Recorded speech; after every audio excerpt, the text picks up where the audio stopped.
सावित्री, अरे कहाँ बाड़ू हो?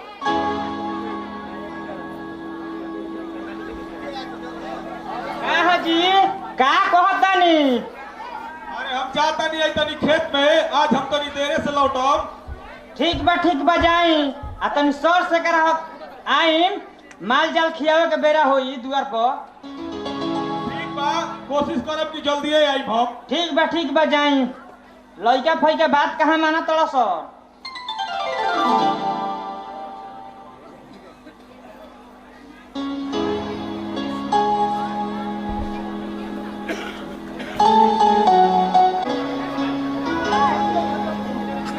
श्यामू, अरे श्यामुआ, अरे कलमुआ, कहाँ मोर बुले रे?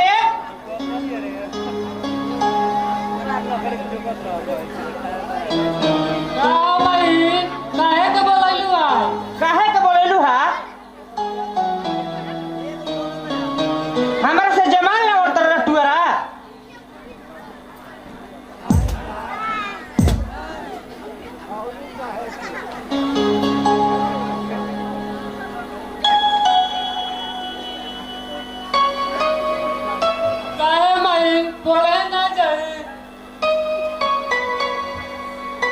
आज के बाद तोरा पढ़ाई लिखाई नहीं करे के।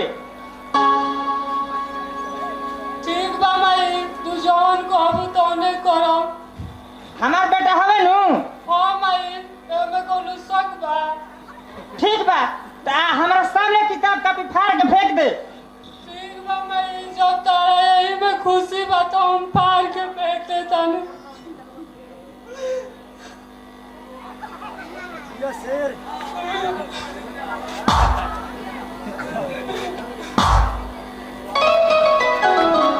वाह बेटा वाह, आज के बाद तू हमार बेटा हो। आज के बाद तारा पढ़ाई लिखाई नहीं करे के। आज के बाद बाबूजी के संगे खेत में काम करे के बा। ठीक बा माई, तू जौन कहबू तौने करब। ठीक बा बेटा, ठीक बा।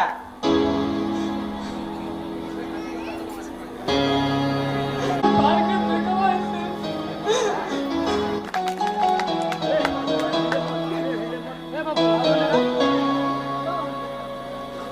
अरे बेटा श्यामू, अभी ले तू एजे बाड़ो, पढ़े ना गइल ह? हई सब गांव के लइका पढ़े गइलन स, अभी ले तू एजे बाड़ो।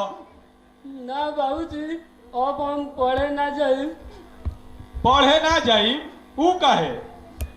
अब आज के बाद हम खेत में काम करे जाई बाबूजी। ई नइखे हो सकत। काहे नहीं के हो सकत जी? काहे नहीं के हो सकत? तू चुप रह। ए में हमार का बा दोस्त जी, ए में हमार का बा दोस्त। दोस्त तो हमार बा कि हम तोरा से शादी कर लेनी। ना बाबूजी, एमे माई के कोनो दोष नहीं के। दोस्त हमारे बाकी हम ही पढ़ल नहीं चाहत बाबूजी।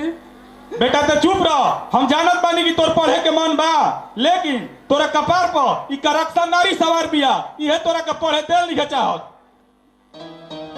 हे भगवान, जब रौरा घर के बीच में हम ही काट बानी तो हम तो कहतनी कि घर छोड़ के जातानी। ना बाबूजी, एमे माई के कोनो दोष नहीं के हम ही पढ़ल नहीं चाहत। ना बेटा श्यामू, हम बानी नु, तू पढ़े जाइब, हम तारा के पढ़े भेजब।